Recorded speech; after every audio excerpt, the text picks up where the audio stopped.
the most important thing, whether it's data or information, or whether life purposes or clarity or outcomes. Take any field. If it is not there, it is not there. We fail to do only this factor, mental clarity. Next.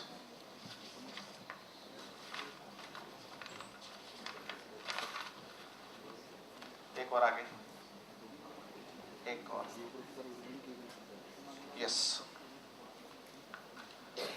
Now, firming up your previous outcomes which you had defined, set for yourself, it means creating a good vision for you. Individually, collectively. It also speaks about the broader picture you have in your mind about your future. It's a roadmap. I remember many decades back in America, early 61, the Soviet Union has succeeded in sending its person first time into the space, Yuri Gagarin, before Americans could do it. John F. Kennedy, the then president, felt defeated. He called for the meeting of NASA scientists and asked them, the Soviets have beaten us hands down. Can you do something through which we can be on the moon before the end of this decade?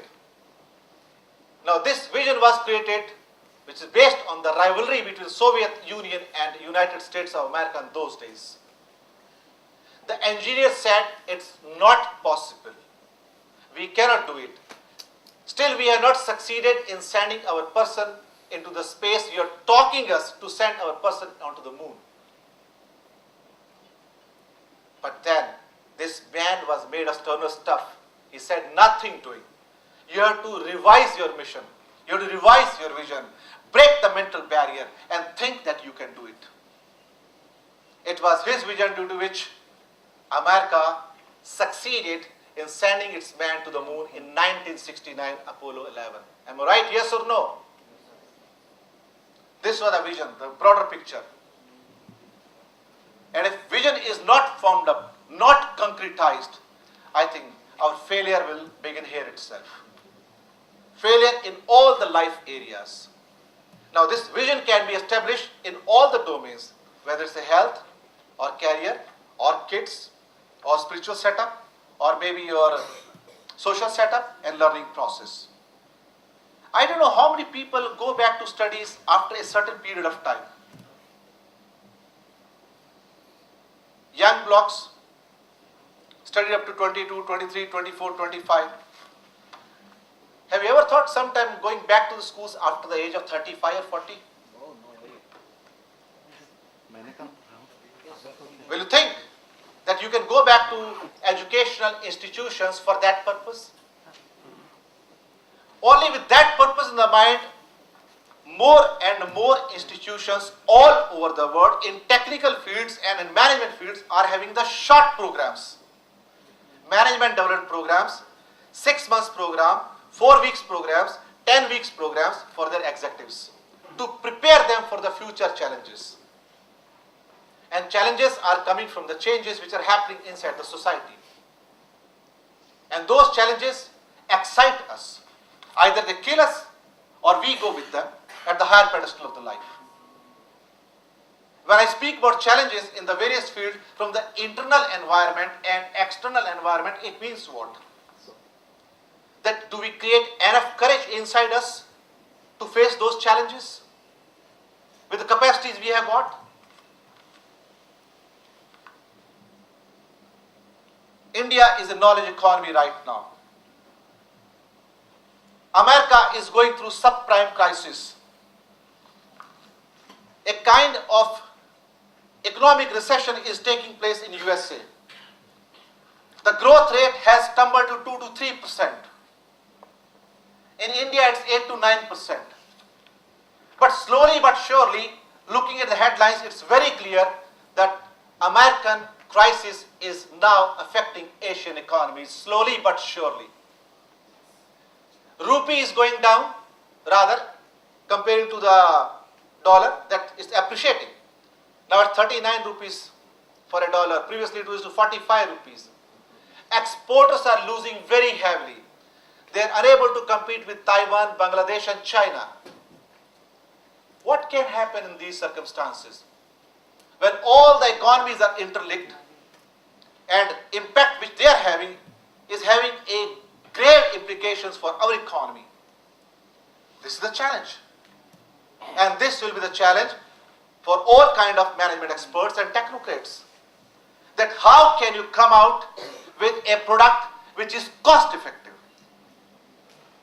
Look at the Tatas. They have come with a nano product. Now you are appreciating the Tatas have come out. 1 lakh rupee car.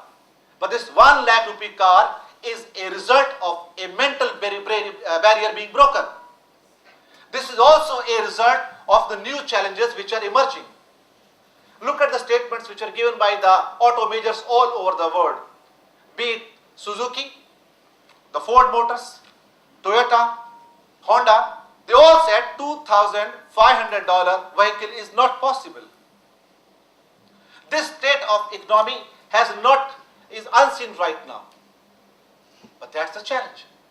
Tata's accepted it and created a new paradigm. This paradigm was not existed before. It's a huge shift. It means the challenge has been taken, accepted in true course, and then with its own courage, inventive approach, Tatas are coming out with a new product. They also want to come out in the field of, say, water purifiers, solar heaters, and many more products. With this paradigm shift, even companies like Suzuki, Ford Motors, and other automakers are thinking to produce cheap vehicles without compromising on the basic quality. Am I right? Or yes or no? Yes. So this is the major challenge which is coming out of the economic, you can say, the scenario right now from all over the world. What's happening in India? When you go to the hypermarket, what's happening? To make a choice, 20% discount, 30% discount, ek ke saath ek free, it's happening. In this market economy, these are the new challenges. How to survive and thrive and then flourish. When there are more and more pressures on the economy, more and more pressures on your, you can say, the balance sheet, what can be done then? What kind of compromise is required? Either you wipe out or reinvent yourself. Tatas have done it with Nano. Other companies are trying to do. Some of the companies are coming with the two-wheelers, which are very, very cost effective, hybrid, half electricity, half petrol. So these challenges have to be taken up. And when India, when it's taking the lead in the economic field, the hope will lie on your shoulders. What kind of future you'll be having for this modern day India? Developed India. But with what kind of mindset? Old mindset or new mindset? Mind with a barrier or without barrier? Think this is your age. Think it's a new economy. Think it's a new playing ground. Think unless you invent and innovate, you won't survive. The major challenge for managers and leaders. It's about 3:45. A very small surprise lies in store for you. I'll be taking up the stage after a few minutes. I have the privilege and honor of inviting a very special person on the dais who is looking after the aviation security of this country, the biggest airport in India, the man who has seen the life from the cockpit, the man who's facing the challenges on everyday basis, every hour basis, the man who's tackling them with his talent, his knowledge, his courage, his initiative, his attitude, and with his integrity. This man is very special. This man has got some firm views on certain things. This man is a management expert. And this man is going to give you something very valuable which I could not give you. I have the honor of inviting Shri Anil Thakur, civil aviation security expert of this nation, who's going to brief you on certain issues. Once he sums up, I'll get back. Thank you very much.